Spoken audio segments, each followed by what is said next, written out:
लालू नीतीश के 35 साल के राज ने बिहार के बच्चों के पीठ से स्कूल का बस्ता हटाकर बोरा बांध दिया है, मजदूरी का बोरा बांध दिया है। बिहार के लोगों की गरीबी को खत्म करने का रास्ता है शिक्षा, यानी कि स्कूल का बस्ता। इसीलिए जन स्वराज का चुनाव चिन्ह है स्कूल का बस्ता। जब तक सरस्वती नहीं आएंगी तब तक लक्ष्मी नहीं आ सकती हैं। ये तो हिंदू धर्म में हर जगह कहा गया है। स्कूल का बस्ता मांग कर लिया गया है। क्यों? इसलिए कि लालू नीतीश के 35 साल के राज ने बिहार के बच्चों के पीठ से स्कूल का बस्ता हटाकर बोरा बांध दिया है, मजदूरी का बोरा बांध दिया है। तो जन स्वराज की जो सोच है, बिहार के लोगों की गरीबी को खत्म करने का रास्ता है शिक्षा, यानी कि स्कूल का बस्ता। बिहार के लोगों के लिए रोजगार का रास्ता है स्कूल का बस्ता। बिहार में पलायन अगर रोकना है तो उसका रास्ता है स्कूल का बस्ता। इसीलिए जन स्वराज का चुनाव चिन्ह है स्कूल का बस्ता, क्योंकि पढ़ाई से ही लोगों का विकास हो सकता है, पढ़ाई से ही गरीबी दूर हो सकती है। जब तक सरस्वती नहीं आएंगी तब तक लक्ष्मी नहीं आ सकती हैं। ये तो हिंदू धर्म में हर जगह कहा गया है। तो बिहार में गरीबी दूर करने का सबसे बड़ा जरिया है अच्छी पढ़ाई, और हम जन स्वराज की पूरा फोकस ही है पढ़ाई और रोजगार, और इसीलिए हम लोग का चुनाव चिन्ह भी है स्कूल का बस्ता। बहुत तेजी के साथ बिहार में जम्मू कश्मीर में माइग्रेंट लेबर की हत्या हुई है। मेरे भाई, ऐसा है, आज से 2 बरस पहले मैंने एक ट्वीट करके कहा है कि कहीं पर भी दुनिया में, आप कश्मीर की और गुजरात की और केरल की बात मत कीजिए, कहीं पर भी मजदूरों के साथ कहीं अगर दुर्घटना होती है तो आप मानकर चलिए कि उसमें कोई न कोई बिहार के घर का चिराग बुझना ही बुझना है। उसमें बिहार का कोई न कोई बच्चा सफर करेगा ही करेगा। यहाँ के नेता ये इतने बेवकूफ लोग हैं कि कहते हैं कि अगर बिहार का लोग नहीं रहेगा तो दिल्ली में कूड़ा करकट जमा हो जाएगा, दिल्ली में सफाई नहीं हो जाएगा, वहां व्यवस्था ठप हो जाएगा।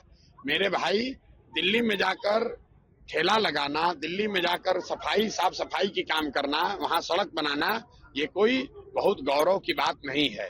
गौरव की बात तब होती कि बिहार में हम लोग सब्जी का खेती करते और यहाँ से हम लोग सब्जी भेजते और दिल्ली वालों को बताते कि मेरे भाई, अगर बिहारियों को बिहारी कह के अपमानित करोगे तो सब्जी बंद कर देंगे, तुम्हारा खाना दाना बंद हो जाएगा।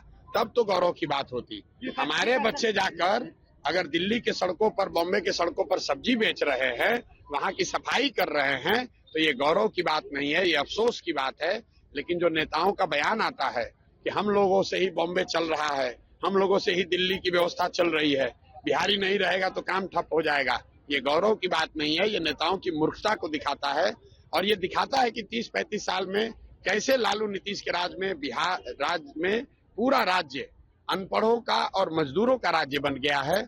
हम लोग स्टील सीमेंट नहीं बनाते हैं, टीवी फ्रिज नहीं बनाते हैं, हम लोग कंप्यूटर नहीं बनाते हैं, हम लोग यहाँ से जवान बच्चों को मजदूर बनाकर पूरे राज्य में भेज रहे हैं। आप छठ में दुर्दशा देख लीजिए, किसी स्टेशन पर जाइए, बच्चे किस दुर्दशा में आ रहे हैं वापस अपने घर। कोई लैट्रिन में सोकर आ रहा है, कोई लटक कर आ रहा है, कोई जानवर की तरह ट्रीट किया जा रहा है। केंद्र में इनकी सरकार है, पटना में नीतीश कुमार बैठा हुआ है। इससे पूछिए एक आदमी को, मांझी जी आपके जो मंत्री हैं, पूछिए कि किस रेलवे स्टेशन पर गया है ये आदमी आज तक एक आदमी का मदद करने के लिए कि बिहार के बच्चों को आने की कम से कम व्यवस्था हो जाए। और ये लोग वोट मांग रहे हैं 30-30 साल से। जन स्वराज बहुत तेजी के साथ का ट्वीट आया है, ये मोदी का ट्वीट आया है जिसमें कहा गया है कि कांग्रेस जो एहसास हो गया है कांग्रेस को कि जो खोखले वादे करते हैं उसको पूरा करना कितना मुश्किल है। अरे भाई, ऐसा है, वो पीएम मोदी का मामला, अभी मामला बिहार का है। मोदी जी ये बताएं कि बिहार के लिए 12 साल में उन्होंने क्या किया।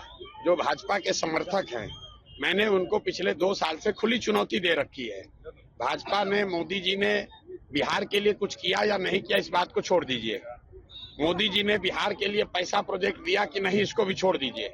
12 बरस में मोदी जी ने अगर बिहार के विकास के लिए एक बैठक किया है, एक बैठक, काम नहीं, अगर एक बैठक किया है, वो आप हमको प्रमाण दिखा दीजिए, जन स्वराज मोदी जी का समर्थन कर देगा।